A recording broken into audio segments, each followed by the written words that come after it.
الحمد لله الحنان المنان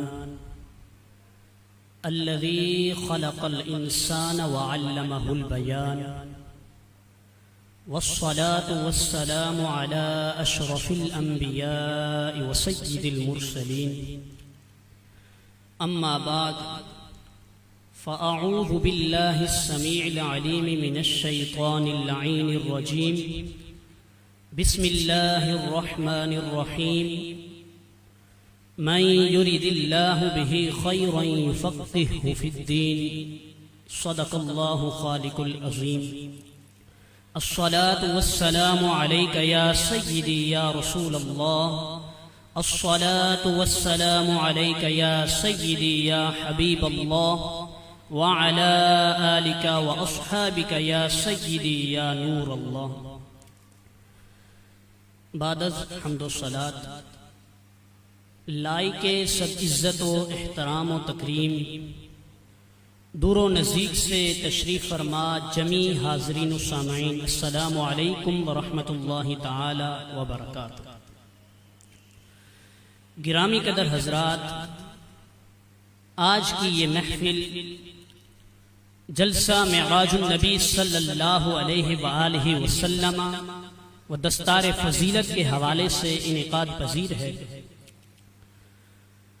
اور آج خوش نصیب ہیں وہ حفاظ کرام، وہ قرائے کرام کہ جن کے سروں پر آج دستار فضیلت کا تاج سجایا جائے گا. اور ویسے بھی میری گفتگو کا جو عنوان ہے وہ یہ ہے کہ مدارس اہل سنت کا معاشرے کی تعمیر میں کیا کردار ہے. تو یقیناً آپ تمام کی یہ نظر میں ہے کہ مدارس اہل سنت کا معاشرے کی تعمیر میں یہ کردار ہے کہ یہ حفاظ کرام تیار کر رہی ہے، یہ قرائے کرام تیار کر رہی ہے، یہ علماء کرام تیار کر رہی ہے کہ جو آگے جا کر لوگوں کی رہنمائی کریں گے، ان کو حق کی طرف بلائیں گے. یہ مدارس اہل سنت کا کردار ہے معاشرے کی تعمیر میں.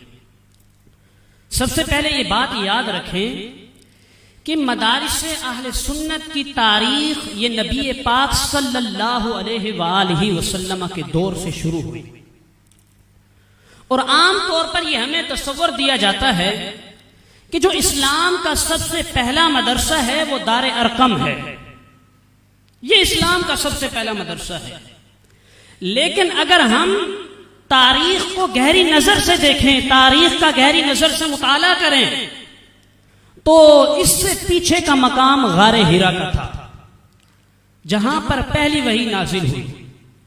وہاں کے جو پہلے معلم تھے وہ رب العلا تھے، اور جو پہلے متعلم تھے وہ رحمت للعالمین تھے. اور جو نصاب تھا، نصاب کیا تھا؟ نصاب قرآن مجید برہان رشید تھا، اور جبریل امین یہ واسطہ تھے. تو یہ جو دار ارقم ہے، اور اس کے علاوہ حضور سے لے کر آج تک جتنے بھی مدارس اہل سنت قائم و دائم ہے، ان تمام کی جو لڑی، ان تمام کی جو کڑی ہے وہ غار حرا سے جڑی ہوئی ہے، اور یہ اسی کا تسلسل ہے. اور یہ سوال اٹھتا ہے، یہ سوال بنتا ہے کہ معاشرے کی تعمیر میں مدارس اہل سنت نے کیا کردار ادا کیا ہے. حالانکہ اگر ہم دیکھیں اپنی سوسائٹی میں، یا ملک پاکستان میں ہی نہیں، پورے مسلم ممالک میں اور مسلم معاشرے میں یہ جو توحید کا تصور ہے یہ کہاں سے آتا ہے؟ یہ مدارس اہل سنت سے آتا ہے.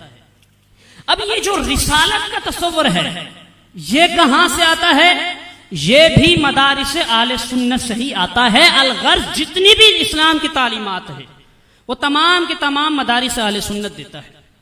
آج ہمارے بچے کو پتا ہے کہ جنت بھی ہے، دوزخ بھی ہے، حساب و کتاب بھی ہونا ہے، قیامت بھی قائم ہوگی. یہ کس نے بتایا ہے؟ یہ مدارس اہل سنت نے بتایا ہے. اگر ہم تاریخ کو اٹھا کر دیکھیں تو جتنی بھی بڑی تحریکیں آئی ہیں اور ان کے مقابلے میں فتنے پھیلانے والے لوگ بھی پیدا ہوئے ہیں، تو ان فتنوں کو ختم کرنے کے لیے، ان فتنوں کا سد باب کرنے کے لیے بڑی تحریکیں آئی ہیں۔ وہ تحریکیں کہاں سے آئی تھیں؟ وہ مدارس اہل سنت سے آئی تھی۔ انگریزوں نے پھر کوششیں کی کہ مدارس اہل سنت کو ختم کر دیا جائے، علماء کو شہید کیا گیا۔ کہا کہ جب علماء نہیں رہیں گے تو مدارس اہل سنت قائم نہیں رہیں گے، جب مدارس اہل سنت نہیں رہیں گے تو اسلام کا نظام ختم ہو جائے گا۔ لیکن اس کے مقابلے میں مدارس اہل سنت کا کردار معاشرے کی تعمیر میں بالکل واضح اور روشن رہا ہے، اور انشاءاللہ بالکل واضح اور روشن رہے گا۔ مدارس اہل سنت نے عوام کی ضروریات کو پورا کرنے کے لیے ایسے افراد تیار کیے ہیں کہ جو ان کو مذہب کے ساتھ، دین کے ساتھ قائم رکھ سکیں، اور مدارس اہل سنت نے لاکھوں لوگوں کو تعلیم دی ہے اور لاکھوں لوگوں کو تعلیم دے رہا ہے، اور تعلیم کے ساتھ ساتھ ان کی بنیادی ضروریات کو بھی پورا کر رہا ہے۔ لباس، رہائش، علاج، جتنی بھی الغرض چیزیں ہیں ان تمام کا انتظام کر رہا ہے مدارس اہل سنت۔ اور مدارس اہل سنت یہ اسلام کی ثقافت کو محفوظ کرنے کا ذریعہ بنا ہوا ہے۔ اسلام کے نظام کو ختم کرنے کی کوششیں کی، فتنے پھیلائے، اور انہوں نے کاوشیں کی، تو ان کاوشوں کو ختم کرنے کے لیے، ان کوششوں کو مٹانے کے لیے مدارس اہل سنت نے امام غزالی جیسے لوگ تیار کیے، امام فخر الدین رازی رحمہ اللہ جیسے لوگ تیار کیے، امام احمد رضا خان فاضل بریلوی علیہ رحمت الرحمن جیسے لوگ تیار کیے۔ یہ مدارس اہل سنت کا کردار ہے معاشرے کی تعمیر میں۔ اور اگر ہم جدید معاشرے میں دیکھیں تو جتنی بھی بڑی تحریکیں پیدا ہوئی ہیں ان تمام کا جو تعلق ہے وہ مدارس اہل سنت سے ہی ہے۔ آپ دیکھ لیں کہ دنیا بھر میں یہ ایک دعوت اسلامی کی شکل میں ایک عالمی تحریک موجود ہے جو بڑا کام کر رہی ہے۔ ان کے جو نائب ہیں، جو سارا سسٹم ہے، وہ کہاں سے؟ وہ مدارس اہل سنت سے ہی آ رہا ہے۔ اور یہ بات کسی سے ڈھکی چھپی نہیں ہے کہ مدارس اہل سنت معاشرے کی تعمیر میں نہایت مثبت کردار ادا کر رہے ہیں۔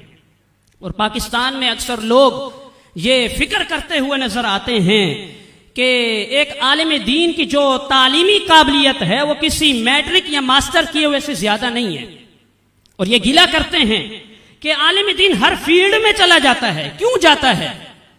تو دیکھیں، جب بھی کوئی عالم دین یا مدارس اہل سنت میں سے کوئی طالب علم کسی فیلڈ میں جاتا ہے تو وہ لوگوں کی رہنمائی کرنے کے لیے جاتا ہے۔ اگر وہ انگریزی سیکھتا ہے تو اس کا مقصد کیا ہوتا ہے؟ اس کا مقصد یہ ہوتا ہے تاکہ وہ لوگوں کی رہنمائی کرے، ان کو حق کی طرف بلائے، ان کو مسلمان کرے۔ اور آج فتنے کا زمانہ ہے، ہر طرف فتنہ ہی فتنہ پھیلا ہوا ہے، اور دین اسلام سے دوری اختیار کر رہے ہیں بہت سارے لوگ، بالخصوص کالجز، یونیورسٹیز اور اسکولز میں دینی تعلیم تو دی ہی نہیں جاتی۔ تو جتنے بھی مسلمانوں کے زیر اہتمام کالجز، یونیورسٹیز اور اسکولز، ان کے ذمہ داران سے گزارش کی جاتی ہے کہ یہ اسلامی تعلیم کو صرف نام کے لیے نہ رکھیں، کہ جس کو نہ اساتذہ اہمیت دیں اور نہ ہی طلباء و طالبات اس کو اہمیت دیں، بلکہ اس کی طرف خصوصی توجہ دینی چاہیے تاکہ یہ فتنے سے بچ سکیں، فتنے میں مبتلا نہ ہوں۔